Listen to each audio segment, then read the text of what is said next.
नमस्कार, मैं हूं प्रीति रघुनंदन। 5 बज चुके हैं। आज भारत की बड़ी खबरें और वायरल तस्वीरें सच की कसौटी पर परखी जाएंगी। वायरल से वेरीफाइड तक हर खबर का हिसाब न्यूज काउंटर पर आपको हम दिखाएंगे। और चढ़ावा चोरी को लेकर एक बड़ी जानकारी मिल रही है। चढ़ावा चोरी के अभियुक्तों को कोर्ट ने भेजा है जेल। इस वक्त की बड़ी खबर आ रही है, कोर्ट ने सभी अभियुक्तों को जेल भेजा है।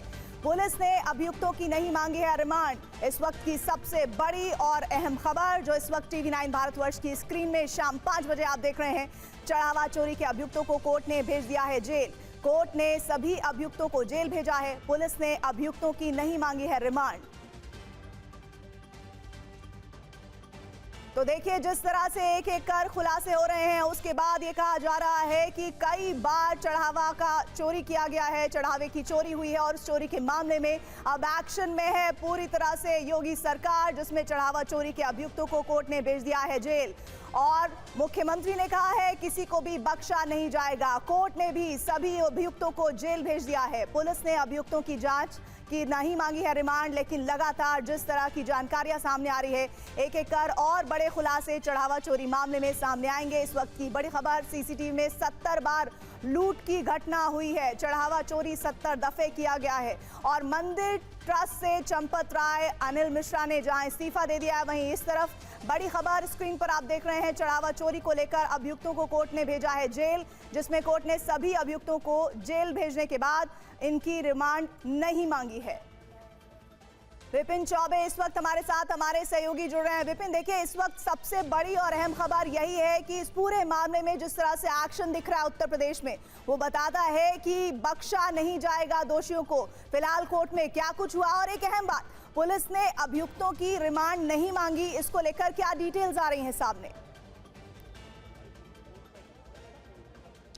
देखिए, कल रात से जिस तरह से हिरासत में लिया गया, एफआईआर दर्ज की गई, फिर गिरफ्तारी शो की गई और छापेमारी की गई। अभी जो सबसे बड़ी खबर है इस पूरे मामले में वो 2 चीजें हैं। पहला, ये तमाम 8 आरोपी हैं, इनके पास से पुलिस ने 79 लाख और 50,000 के आसपास लगभग 80 लाख रुपए की नगद बरामदगी की है 8 आरोपियों के पास से। दूसरा, आज चूंकि कोर्ट की छुट्टी थी, जो स्पेशल जज बैठते हैं जिन्हें वेकेशन जज भी कहा जाता है, निवेदिता सिंह वो बैठी थी, रिमांड जज उनके सामने पेश किया गया और फिलहाल पुलिस ने इनकी कस्टडी नहीं मांगी है, इनको जेल भेजा गया है। माना यह जा रहा है कि सोमवार को जब कोर्ट खुलेगी, क्योंकि सैटरडे और संडे वेकेशन है, सोमवार को कोर्ट खुलेगी, कोर्ट में इनकी रिमांड की अर्जी डाली जाएगी और उसके बाद अगर अर्जी स्वीकार होती है तो इनको पेश किया जाएगा, फिर इनका मेडिकल कराया जाएगा और फिर बाकी कनेक्शन, बाकी जो डॉट्स हैं उनको कनेक्ट करना बहुत ज्यादा इंपॉर्टेंट है। क्यों?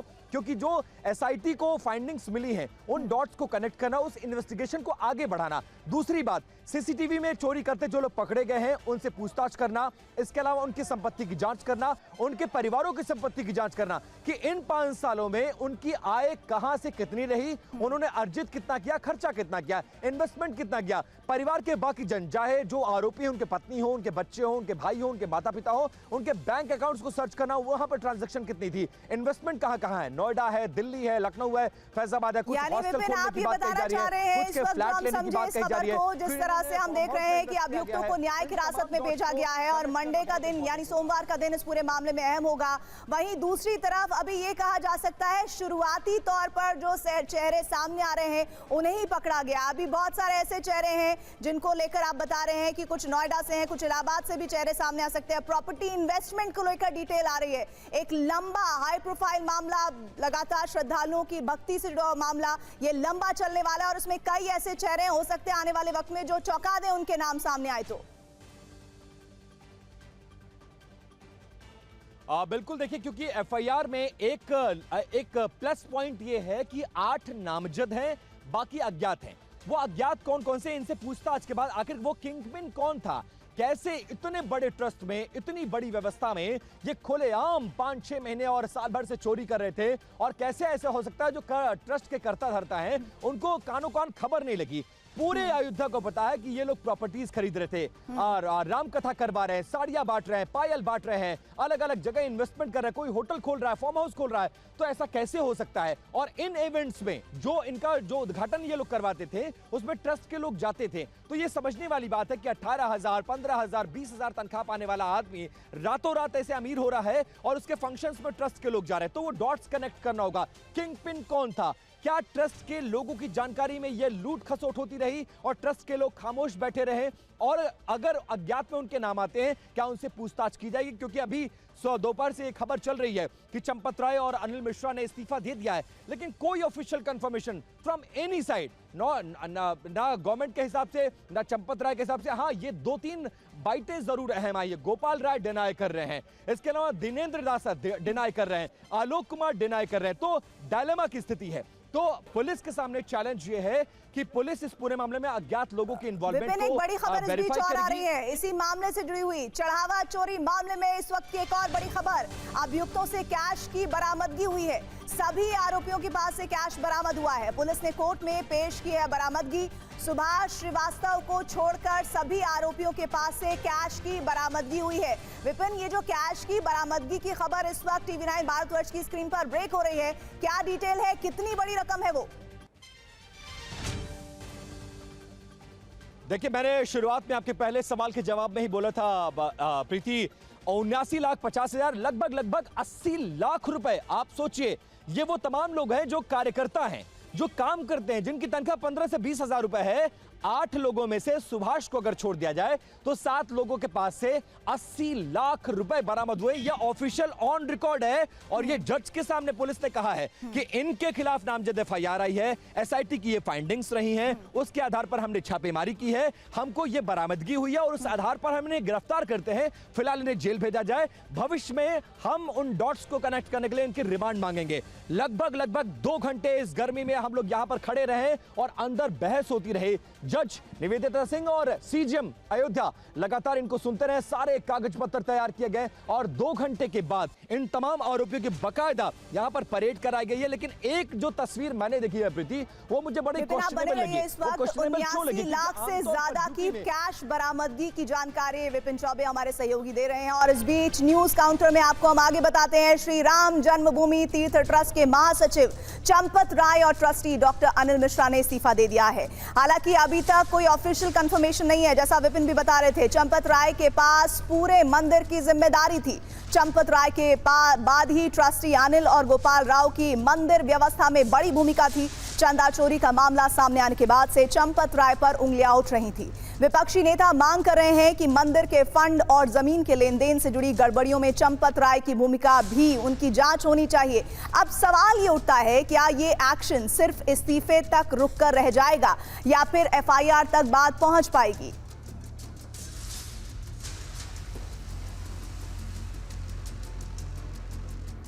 चढ़ावा चोरी विवाद में जिन चंपत राय का इस्तीफा हुआ है उनके बारे में भी जरा जान लीजिए। मंदिर ट्रस्ट का सबसे प्रभावशाली चेहरा, मंदिर आंदोलन के प्रमुख रणनीतिकार, आंदोलन से लेकर निर्माण तक सक्रिय रहे, विश्व हिंदू परिषद में अंतर्राष्ट्रीय उपाध्यक्ष हैं। और चंपत राय के पास जिम्मेदारी क्या थी, इस पर भी जरा गौर करिए। श्री राम मंदिर तीर्थ ट्रस्ट के महासचिव थे। ट्रस्ट का दैनिक प्रशासन, दान प्रबंधन का जिम्मा था उनके ऊपर और क्राउड फंडिंग, इसके अलावा आधिकारिक संवाद भी उन्हीं के माध्यम से होता था। ट्रस्ट की बैठक, ट्रस्ट के कानूनी विवाद भी वो संभालते थे। और इसके अलावा चंपत राय पर सवाल क्यों उठ रहे, ये भी आपको बताते हैं। दरअसल मंदिर के चढ़ावा चोरी में उनकी बड़ी भूमिका है, उसको लेकर लगातार संदिग्ध स्थितियां बन रही है, उसी पर सवाल था। SIT टीम की जांच के दौरान सवाल जवाब किया गया था। दान प्रबंधन की निगरानी में बड़ी लापरवाही भी इस्तीफे की वजह मानी जा रही है। तो इस वक्त की सबसे बड़ी खबर तो यही है कि इस पूरे मामले में एक्शन नजर आ रहा है उत्तर प्रदेश में। इधर ट्रस्ट के सदस्य पद से इस्तीफा देने वाले अनिल मिश्रा को भी हम आपको बताते हैं कि आखिर वो कौन थे। श्री राम जन्मभूमि तीर्थ क्षेत्र ट्रस्ट के सदस्य थे, राष्ट्रीय स्वयंसेवक संघ के पुराने कार्यकर्ता रहे और RSS अवध प्रांत के सह कार्यवाहक भी वो रहे। प्राण प्रतिष्ठा में पत्नी के साथ 7 दिन यजमान बनकर वो रहे वहां पर। मंदिर आंदोलन से निर्माण में उनकी अहम भूमिका रही। मंदिर चढ़ावे की गिनती और रखरखाव की भी उनकी जिम्मेदारी थी। वित्तीय निगरानी, बैंक खातों का जिम्मा, मंदिर की व्यवस्था, प्रशासनिक फैसले। अनिल मिश्रा पर सवाल क्यों उठ रहे हैं, जो हमने सिलसिलेवार तरीके से उनके ऊपर जो जिम्मेदारियां थी उनके बारे में आपको बताया, लेकिन उनको लेकर जो सवाल उठ रहे हैं वो क्यों? निगरानी के बाद भी दान की रकम में चोरी हुई, गणना कर्मियों की नियुक्ति में भी गड़बड़ी पाई गई, कक्ष की सीसीटीवी डिलीट कराने के उन पर आरोप लगे। सीसीटीवी निगरानी में भी अनियमितता बरती गई, ऐसा उन पर आरोप है। मंदिर के चढ़ावे का पूरा रिकॉर्ड नहीं मिला। सिक्योरिटी चेकिंग में लापरवाही बरती गई।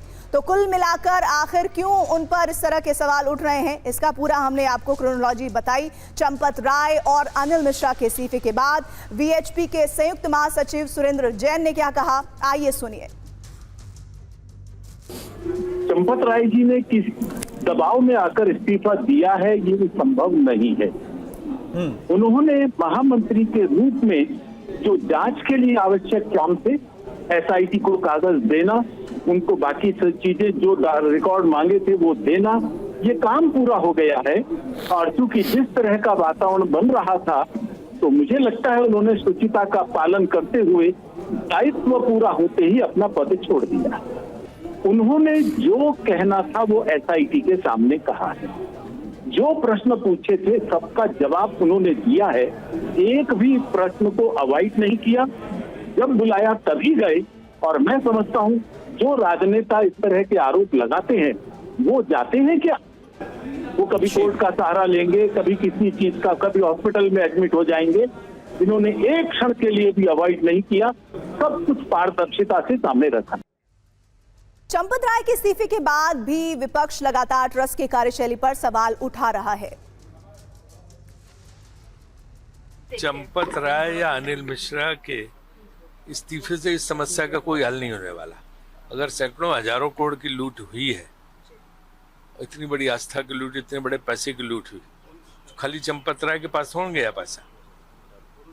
तो इसका मतलब कि ये बहुत बड़ा मसला है, चंपत राय से ऊपर का मसला है। ये राज्य का मुद्दा नहीं है, बल्कि ये देश का, ऑल ओवर द कंट्री, पूरे राष्ट्र का, नेशन का मुद्दा है कि इसकी जांच सुप्रीम कोर्ट के निर्देश के अनुसार कोई कमेटी का गठन होता और वो कमेटी जांच पड़ताल करती। क्या है अयोध्या का मॉडल? प्रभु श्री राम के नाम पे चंदा चोरी, चंपत 420 ने जमीन खरीद में घोटाला, निर्माण कार्य में घोटाला, प्रभु के आभूषणों में घोटाला, दान चढ़ावे में घोटाला, घोटाले पे घोटाला कर रहा है। उसके बाद आप उसके पक्ष में खड़े हैं। तो चढ़ावा चोरी मामले पर सियासत भी गर्म है। हरिशंकर जैन और आचार्य प्रमोद कृष्णम ने चंपत राय के इस्तीफे पर क्या कहा है, वो भी सुनिए। ये वो गवर्नमेंट नहीं है जहाँ की दोषी बच जाते थे। योगी बाबा है, मोदी जी हैं। इनके ज़माने में मुझे पूरा विश्वास है कि कोई दोषी बचेगा नहीं और निर्दोष फंसेगा नहीं, और होना चाहिए। तो हम लोग राम भक्त हैं, हमको न्याय चाहिए, और न्याय ऐसे मिलेगा कि जो राम के साथ द्रोह किया है वो पनिश हो। इस घोटाले की तह में जाने की जरूरत है। इन्होंने चोरी नहीं की है, इन्होंने पाप किया है। ये किसी बिजनेस हाउसेस में चोरी का विषय नहीं है, ये किसी लाला जी की दुकान में चोरी होने का विषय नहीं है, ये आस्था पर कुठाराघात का विषय है। तो दूध का दूध, पानी का पानी होना चाहिए। आस्था पर चोट, और ये लाखों करोड़ हिंदुओं की आस्था का विषय है। आखिर किसने राम मंदिर में चोरी की छूट दी, जरा कुछ डिटेल समझिए। सूत्रों के मुताबिक एसआईटी ने 27 अप्रैल से 5 जून तक की सीसीटीवी जांच की। 70 बार चोरी गबन संबंधी गतिविधियां पकड़ी गईं। जी हां, 70 बार। एसआईटी जांच में मिले चोरी गबन संबंधी अहम सबूत और चढ़ावे में चोरी की पुष्टि के बाद ही एफआईआर करवाई गई है, जिसको लेकर कल पूरे दिन आपने देखा हंगामा रहा। काउंटिंग तक चढ़ावे को लाने की प्रक्रिया में खामी नजर आई। चढ़ावे के प्रबंधन में भी एसआईटी को बड़ी खामियां नजर आईं। एसआईटी जांच में आंतरिक ऑडिट रिपोर्ट का परीक्षण भी हुआ। भेंट चढ़ावा सामग्री के वर्गीकरण में भी भारी कमियां नजर आईं और आंतरिक नियंत्रण प्रणाली जो थी वो बेहद कमजोर दिख रही थी। सीसीटीवी में कई बार चोरी करते दिखा था मनीष, और ऐसे में आपने देखा कि कल किस तरह से एक एक कर कई लोगों को गिरफ्तार भी किया गया। रामशंकर यादव उर्फ टिन्नू का भतीजा मनीष यादव है। रामशंकर उर्फ टिन्नू ने मनीष की नियुक्ति कराई थी, तो इसको लेकर लगातार गहमागहमी बरकरार है। इधर राम मंदिर चढ़ावा चोरी के मामले में एफआईआर की कॉपी भी सामने आ गई है। वो एफआईआर की कॉपी जिसको लेकर कल दिन भर सुर्खियां बटोरते रहे कि आखिर वो कौन लोग थे जिन्होंने इस कार्य को, इस ऐसे कृत्य को अंजाम दिया है जिसमें श्रद्धालुओं की आस्था तार तार हो गई है। राम मंदिर में चढ़ावे के मामले में एफआईआर संख्या 00902026 25 जून को दर्ज की गई है। ट्रस्ट सदस्य श्री कृष्ण मोहन की तहरीर और एसआईटी की संस्तुति के आधार पर एफआईआर में अनुकल्प मिश्रा, लवकुश मिश्रा, टिन्नू यादव, अविनाश शुक्ल, मनीष यादव समेत कुल 8 लोगों को नामजद किया गया है, जबकि एक अज्ञात को भी आरोपी बनाया गया है। वो अज्ञात आखिर कौन है, ये नाम अभी सामने आना बाकी है। एफआईआर में शामिल ज्यादातर आरोपी दान राशि की गिनती और कैश प्रबंधन से जुड़े हुए थे। एफआईआर में कहा गया है कि प्रारंभिक जांच में मिले वित्तीय अभिलेखों, इलेक्ट्रॉनिक साक्ष्यों और दूसरे दस्तावेजों के आधार पर आरोपियों के खिलाफ आपराधिक विश्वासघात, चोरी, गबन, आपराधिक षड्यंत्र और दूसरे संबंधित मामलों की जांच आवश्यक है, यानी जरूरी है। मामले की विवेचना डीएसपी आशुतोष तिवारी को सौंपी गई है। और इसी के साथ ही अब सवाल उठ रहा है कि एफआईआर के बाद 8 गिरफ्तारियां जो हुई हैं, अभी कितने और किरदार इसमें सामने आना बाकी है। जी हाँ, कितने और किरदार हैं जो सामने आना बाकी है। अब इसके बाद हम आपको दिखाते हैं जो 8 लोग गिरफ्तार हुए हैं वो कौन कौन है। राम शंकर यादव उर्फ टिन्नू, जिसको हम दिखा रहे हैं कि किस तरह से वो नाम शुरुआत से ही चर्चाओं में रहा। और इसके साथ ही टिन्नू के पास दान पात्रों की चाबी मिली। पहले चंपत राय का ड्राइवर रहा है वो। मंदिर ट्रस्ट के काम में सीधा उसका दखल था। इसके अलावा अनुकल्प मिश्रा, कौशलपुरी में घर से 20 लाख उसके बरामद हुए हैं। चढ़ावा गिनती का जो टीम थी उसका अहम सदस्य वो था। लवकुश मिश्रा का नाम है। करीब 10 लाख रुपए कैश बरामद हुए हैं उसके पास से। अनुकल्प मिश्रा का बहनोई ही लवकुश है। मनीष यादव जिसकी गिरफ्तारी हुई है, रामशंकर यादव उर्फ टिन्नू का वो भतीजा है। और टिन्नू यादव ने 5 महीने पहले ही उसे रखवाया था मंदिर के इस कामकाज के लिए। मनीष के पास से कुछ जो नकदी है वो बरामद हुई है और कहा जा रहा है कि और नकदी अभी बरामद होना बाकी है। सुभाष श्रीवास्तव का नाम आ रहा है, जिसमें अभी आपने सुना, विपिन ने भी बताया कि उनके पास से कोई कैश बरामदगी नहीं हुई है, लेकिन चढ़ावे की गणना टीम का वो अहम सदस्य रहा। चढ़ावे की निगरानी करने का जिम्मा उसके ऊपर था। बैंक से रिटायर हुआ तब ट्रस्ट में उसने काम शुरू किया। अविनाश शुक्ला का नाम है, अयोध्या का वो निवासी है, गणना टीम का मेंबर है। बैंक खाते से 5 लाख की रिकवरी हुई है। करुणेश पांडे का नाम है, मंदिर की चढ़ावा गणना टीम का वो सदस्य है। रमा शंकर मिश्र, घर में पुलिस को कुछ नकद उसके मिला है। चढ़ावे की गणना टीम का वो अहम सदस्य है। तो सीएम योगी ने पुलिस एफआईआर पर क्या कहा है, अब वो भी आप सुन लीजिए। अयोध्या के बारे में जो कदपैस समाचार मिल रहे थे, हमने कहा था एसआईटी गठित की गई है। एसआईटी की रिपोर्ट आने के साथ ही हमारी कार्रवाई भी प्रारंभ हो जाएगी। और आपने देखा होगा एसआईटी की रिपोर्ट आई, तुरंत कार्रवाई प्रारंभ हो गई। और मैं आश्वस्त करता हूं, जो मैंने कहा था, दूध का दूध और पानी का पानी हम करके रहेंगे। जन आस्था के साथ खिलवाड़ स्वीकार्य नहीं। सनातन आस्था के साथ जो भी खिलवाड़ करेगा उसका भुक्तभोगी होगा। तो योगी आदित्यनाथ ने कहा कि जल्द ही दूध का दूध और पानी का पानी सामने आ जाएगा। लेकिन एफआईआर दर्ज होने पर संत समाज ने क्या कहा, आइए सुनिए।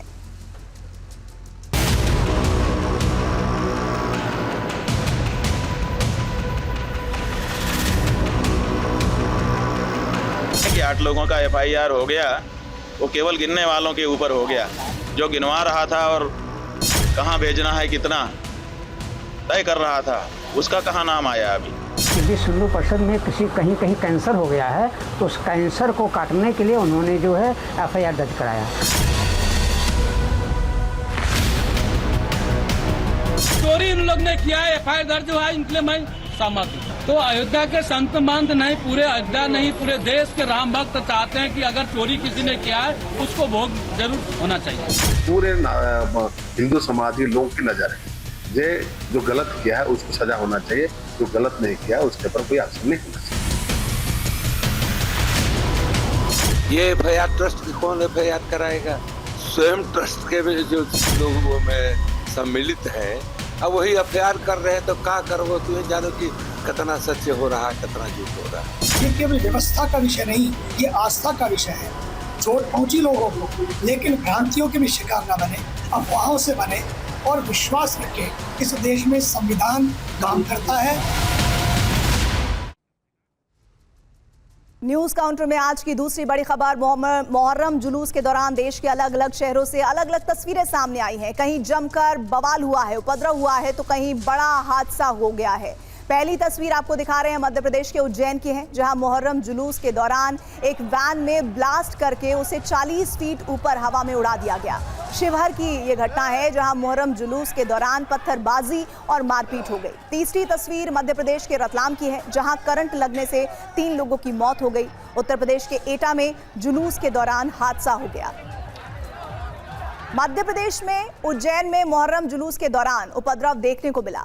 जुलूस में एक वैन को क्रेन की मदद से करीब 40 फीट की ऊंचाई पर लटकाया गया। वैन पर 2 युवक खड़े होकर लाल झंडे लहराते दिखे। इसके बाद वैन में विस्फोट कर उसे उड़ा दिया गया। जिस वैन में ब्लास्ट किया गया उस पर लिखा था, ले फिर आ गए। मुहर्रम जुलूस के दौरान उपद्रव की घटना 23 जून की बताई जा रही है, उज्जैन के वडनगर के अडान मोहल्ले से। अगली तस्वीर हम आपको दिखाने जा रहे हैं।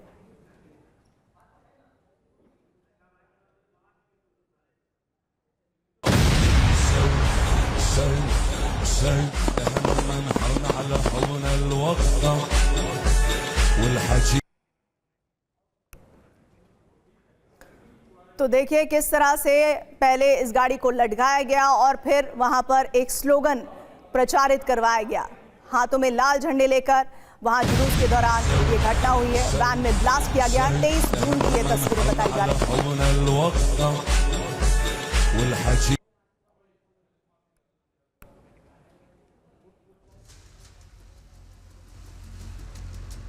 तो ये उपद्रव और हो हंगामे की तस्वीरें, मुहर्रम जुलूस के दौरान उपद्रव की ये घटना 23 जून की बताई जा रही है। उज्जैन के वडनगर के अडान मोहल्ले से निकले जुलूस में बड़ी संख्या में लोग शामिल थे। जुलूस में मौजूद कई लोग जानलेवा स्टंट करते हुए भी नजर आए। मुहर्रम जुलूस में उपद्रव का वीडियो सामने आते ही पुलिस एक्शन में आ गई। वायरल वीडियो के जरिए उपद्रव करने वालों की पहचान की गई। पुलिस ने 3 अभियुक्तों को गिरफ्तार कर लिया। हवा में लटकी गाड़ी के ऊपर खड़े होकर खतरनाक तरीके से झंडा लहराने वालों को भी पुलिस ने अरेस्ट कर लिया। गिरफ्तारी के बाद पुलिस ने अभियुक्तों की परेड निकाली।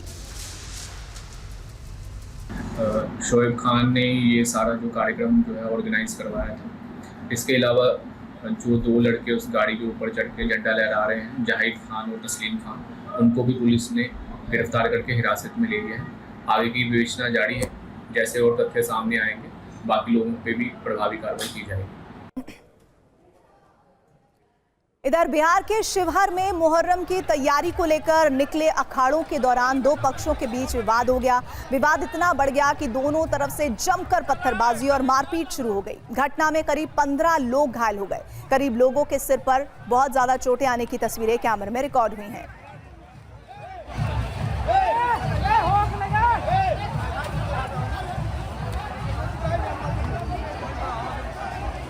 बताया जा रहा है कि शहर के अलग अलग अखाड़े प्रैक्टिस और जुलूस की तैयारी को लेकर निकले थे और इसी दौरान अखाड़ों के क्रॉसिंग और पास देने को लेकर आपस में विवाद शुरू हो गया। बीच सड़क पर पत्थरबाजी हुई और जमकर लाठी डंडे चले। लगभग 1 घंटे तक अफरा तफरी की स्थिति बनी रही।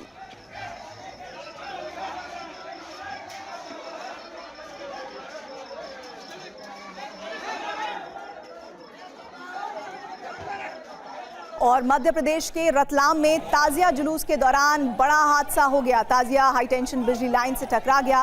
करंट की चपेट में आने से 3 लोगों की जान चली गई, जबकि 10 लोग जख्मी हो गए। घायलों में 5 की हालत गंभीर है। सभी घायलों को पुलिस और ग्रामीणों की मदद से रतलाम मेडिकल कॉलेज में भेजा गया। हादसे के बाद पूरे गांव में शोक और सदमे का माहौल है। लोग प्रशासन पर लापरवाही का आरोप लगा रहे हैं और जांच की मांग कर रहे हैं। लाइनमैन साहब खुद स्वयं साथ थे, उन्होंने लाइटें बंद नहीं करी। उन्होंने मालूम था कि यहाँ से ताजिया निकल रहा, उसके बाद भी उन्होंने लाइटें बंद नहीं करी। उस वजह से आज ये दुर्घटना हुई है और हमें नहीं मालूम कि हमारे कितने व्यक्ति हमारे हाथ से निकल गए। ये सब जांच के विषय हैं। इन्होंने सूचना दी कि नहीं दी, इतना ऊंचा ताजिया कैसे बनाया, इन सब बातों की हम जांच करेंगे। इधर यूपी के एटा में भी मुहर्रम ताजिया जुलूस के दौरान बड़ा हादसा हो गया। ताजिया निकालते समय एक हाई टेंशन तार जुलूस पर गिर गया। करंट की चपेट में आने से एक युवक की मौत हो गई, जबकि 7 लोग गंभीर रूप से झुलस गए।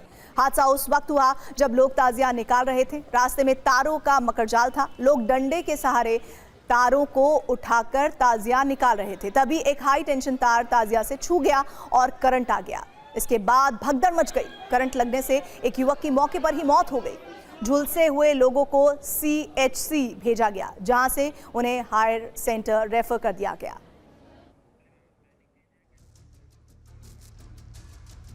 और न्यूज काउंटर में अब बात उत्तराखंड बॉर्डर पर निहंगों के बवाल की। उत्तराखंड के कर्णप्रयाग में 16 जून से शुरू हुआ विवाद खत्म होता नजर नहीं आ रहा है। निहंगों से पुलिस की वार्ता सफल हो गई। अब प्रशासन जेल में बंद निहंगों से मुलाकात करवाएगा। तब तक पांवटा साहिब गुरुद्वारे में निहंग डेरा डालेंगे।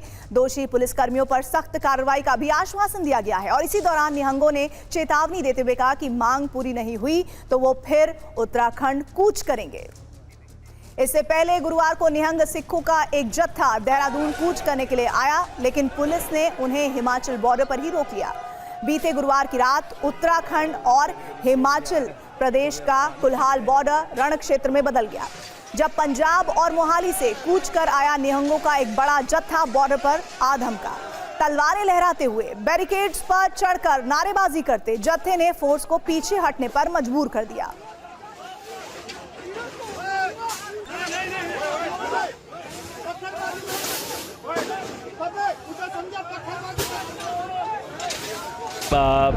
कई ग्रुप्स इसमें हैं जिनके अलग अलग डिफरेंट मांगे हैं। कुछ को मांग जो अभियोग इनके ऊपर पंजीकृत किया गया था कुछ लोगों के द्वारा, जो कर्णप्रयाग में जो घटना हुई थी उसके विरोध में थे। कुछ लोगों के द्वारा जो नगरासू में जिस प्रकार का घटनाक्रम हुआ था उसके भी विरोध में थे। तो अलग अलग मांगें थी। कुछ लोगों के द्वारा मांगों को बड़ी संजीदगी से सुना गया और हमारी बातों से एग्री भी किया गया। कुछ उन्हीं में से कोई एक ग्रुप जो है जो इसमें एग्री नहीं कर रहा था, उसके द्वारा ये प्रयास किया गया। जल्दी इससे भी हम लोग निपट लेंगे। लॉलेसनेस किसी भी सूरत में इस राज्य में बर्दाश्त नहीं की जाएगी और अगर कोई ऐसा प्रयास करता है उसके खिलाफ सख्त कार्रवाई की जाएगी। और अब आपको 3 तस्वीरों के जरिए पूरा घटनाक्रम हम समझाने वाले हैं। और ये देखिए, पहली तस्वीर आपके सामने है। पहली तस्वीर उस वक्त की है जब बॉर्डर पर निहंगों का जत्था धमका और कर्णप्रयाग जाने की जिद करने लगा। पुलिस ने जब रोका तो निहंगों का जत्था पुलिस से भिड़ गया। दूसरी तस्वीर आपके सामने दिखाने जा रहे हैं। दूसरी तस्वीर में आप देखिए कैसे तलवारें लहराई जा रही हैं, बैरिकेड को तोड़ा गया है। तीसरी तस्वीर आपके सामने हेमकुंड साहिब की तरफ कूच करती हुई उस वक्त की है जब पुलिस और निहंगों के बीच सहमति बनी और कुछ सिख हेमकुंड साहिब के लिए रवाना हो गए। तो इन तस्वीरों के जरिए आप सुनिए, देखिए और समझिए कि कुल्हाल बॉर्डर पर किस तरह से निहंगों और पुलिस के बीच ये टकराव हुआ है। और इसी के साथ ही अगली हम आपको जानकारी देने वाले हैं। इस वक्त एक बड़ी तस्वीर आपको दिखाने वाले हैं। देश की नई पीढ़ी अब इतिहास, सिर्फ इतिहास नहीं पढ़ने वाली है, बल्कि लोकतंत्र के सबसे बड़े इम्तिहान इमरजेंसी को भी समझने वाली है। एनसीईआरटी के नए सिलेबस में इमरजेंसी को भी शामिल किया गया है। पहली बार इमरजेंसी के बारे में क्लास 9 के छात्रों को पढ़ाया जाएगा। ये फैसला राष्ट्रीय शिक्षा नीति 2020 के तहत स्कूली पाठ्यक्रम में किए जा रहे बदलावों के तहत किया गया है। अब सिर्फ सीनियर सेकेंडरी की पॉलिटिकल साइंस की किताबों में डिटेल में इमरजेंसी के बारे में पढ़ाया जा रहा था, लेकिन नया सेशन, नई जानकारी ये है कि क्लास 9 की सोशल साइंस की किताब understanding society India and beyond में इमरजेंसी को शामिल किया गया है। चुनाव आयोग और SIR को भी सिलेबस में शामिल किया गया है। छात्र अब जानेंगे कि चुनाव आयोग कैसे काम करता है और स्पेशल इंटेंसिव रिवीजन क्या होता है। एनसीईआरटी की 9वीं क्लास की किताब में इमरजेंसी को लेकर क्या लिखा है आपको हम ये भी बताते हैं। किताब के चैप्टर में लिखा हुआ है कि तत्कालीन इंदिरा गांधी की सरकार से लोग खुश नहीं थे। बेरोजगारी, महंगाई और सरकारी नीतियों के खिलाफ लोगों में गुस्सा था। और साथ ही साथ इंदिरा गांधी ने 1975 में देश में इमरजेंसी क्यों लगा दी थी। नागरिकों की आज़ादी सीमित कर दी गई थी। जयप्रकाश नारायण के नेतृत्व में लोगों को एकजुट किया गया था, एक बड़ा आंदोलन हुआ था। 1977 में इमरजेंसी हटाई गई और आम चुनाव हुए। ये पूरी जानकारी एनसीईआरटी की किताब में पढ़ाई जाएगी 9वीं क्लास में। केंद्रीय शिक्षा मंत्री धर्मेंद्र प्रधान ने एनसीईआरटी की किताब में इमरजेंसी के चैप्टर को लेकर क्या कहा है, आइए सुनिए। एनसीईआरटी ने सही किया है, इमरजेंसी जैसे काले कारनामे को देश को भविष्य के पीढ़ी जाने, पढ़े, समझे, ऐसे दोबारा स्थिति ना आए, इसलिए एनसीईआरटी ने उसको विषय में लाए। एनसीईआरटी ने अच्छा काम किया। अब चलिए आपको एक इम्पॉर्टेंट बात बताते हैं, एनसीईआरटी का सिलेबस कैसे तैयार होता है ये भी आपको हम जानकारी डिटेल में बताते हैं। विषय के विशेषज्ञ ड्राफ्ट तैयार करते हैं, फिर संपादन की प्रक्रिया शुरू हो जाती है। संपादन में अध्यापक और विशेषज्ञ शामिल होते हैं। किताब के फाइनल ड्राफ्ट पर निदेशक के हस्ताक्षर होते हैं। साथ ही साथ आपको ये भी बता दें कि कांग्रेस ने क्लास 9 की सामाजिक विज्ञान की पाठ्य पुस्तक में इमरजेंसी को शामिल करने पर ऐतराज जताया है। न सिर्फ ऐतराज जताया है, इसका विरोध किया है। उस समय सरकार ने अपने विवेक में तय किया कि हालत इतनी खराब हो गई है कि कुछ समय के लिए हमें आपातकाल की स्थिति लगानी पड़ेगी, और उसके बाद आपातकाल की स्थिति को हटाकर किसने चुनाव बहाल किया? उसमें कोई ईडी तो इस्तेमाल, मुझे बताइए उन 1.5 साल में अगर किसी एक विपक्ष के नेता पर कोई सीबीआई की इंक्वायरी लगी हो, कोई पुलिस की इंक्वायरी लगी हो, कोई ऐसा केस लगा हो जो राजनीतिक केस के अलावा था? भाई राजनीतिक केस लगे अराजकता करने के, आज भी होता है। आज हम अगर कोई बैरिकेड तोड़ते हैं तो हम पे केस लग जाता है। न्यूज काउंटर में अब हम बात करेंगे भीषण गर्मी की। जी हां, पूरा यूरोप भीषण गर्मी की चपेट में है। यूरोप के ज्यादातर देशों में ऐसी गर्मी पड़ रही है कि लोग परेशान होने लगे हैं। वैसे तो पूरे यूरोप में गर्मी का टॉर्चर जारी है, लेकिन गर्मी का सबसे ज्यादा सितम फ्रांस पर हो रहा है। सूरज फ्रांस पर रहम नहीं कर रहा। तापमान 40 डिग्री के पार पहुंच गया है। एसी और पंखों की डिमांड इतनी बढ़ गई है कि इसका स्टॉक भी खत्म हो गया है। जिन दुकानों में एसी और पंखे हैं उनमें लूट मची हुई है। लोग दुकानों से एसी और पंखे लूट कर भाग रहे हैं। मानो गर्मी ने लोगों का सब्र भी पिघला दिया है। पेरिस में लेकर दक्षिण फ्रांस तक की बात की जाए तो हर शहर का हाल एक जैसा ही है। कहीं एसी और पंखों की छीना झपटी हो रही है तो कहीं अफरा तफरी का माहौल बरकरार है।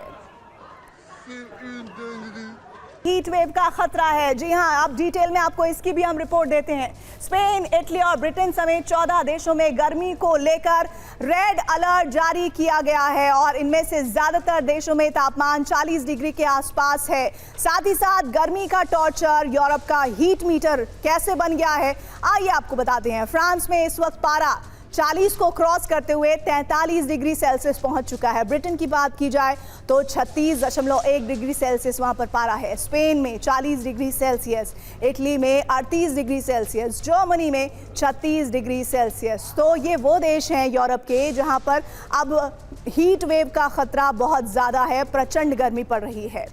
इसी के साथ ही एक बड़ी खबर आ रही है, आपको बता दें पंचायत चुनाव पर इलाहाबाद हाईकोर्ट का बड़ा फैसला आ गया है।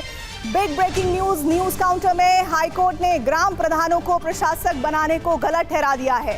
हाईकोर्ट ने किसी तरह की कोई अंतरिम रोक नहीं लगाई है। हाईकोर्ट ने कहा है प्रशासक नियुक्त करना डिवीजन बेंच के आदेश का उल्लंघन है जो अदालत की अवमानना की श्रेणी में आता है। हाईकोर्ट ने सरकार से ओबीसी आयोग की रिपोर्ट और इलेक्शन की टाइमलाइन मांगी है। तो देखिए, ये बहुत अहम जानकारी इस वक्त आप तक पहुंचा रहे हैं। पंचायत चुनाव पर इलाहाबाद हाईकोर्ट का ये बहुत बड़ा फैसला है। इलाहाबाद हाईकोर्ट ने कहा है ग्राम प्रधानों को प्रशासक बनाने को अगर साबित किया जाए तो सीधे तौर पर गलत है। इस बात को सही से कोट किया जाना चाहिए। हाईकोर्ट ने किसी की कोई भी अंतरिम रोक इस पर नहीं लगाई है और इस पूरे मामले को लेकर हाईकोर्ट ने कहा है कि प्रशासक नियुक्ति करना डिवीजन बेंच के आदेश का उल्लंघन है जो अदालत की सीधे तौर पर अवमानना है, वो इस श्रेणी में आता है। साथ ही हाईकोर्ट ने सरकार से ओबीसी आयोग की रिपोर्ट और इलेक्शन की टाइमलाइन मांगी है। तो ये बड़ा मुद्दा जिसको लेकर आप आने वाले वक्त में सियासत भी देखे होते हुए पंचायत चुनाव पर इलाहाबाद हाईकोर्ट का यह बड़ा फैसला। हाईकोर्ट ने ग्राम प्रधानों को प्रशासक बनाने को गलत ठहरा दिया है। हाईकोर्ट ने किसी तरह की कोई अंतरिम रोक नहीं लगाई है। हाईकोर्ट ने यह कह दिया है कि प्रशासक नियुक्त करना डिवीजन बेंच के आदेश का उल्लंघन है।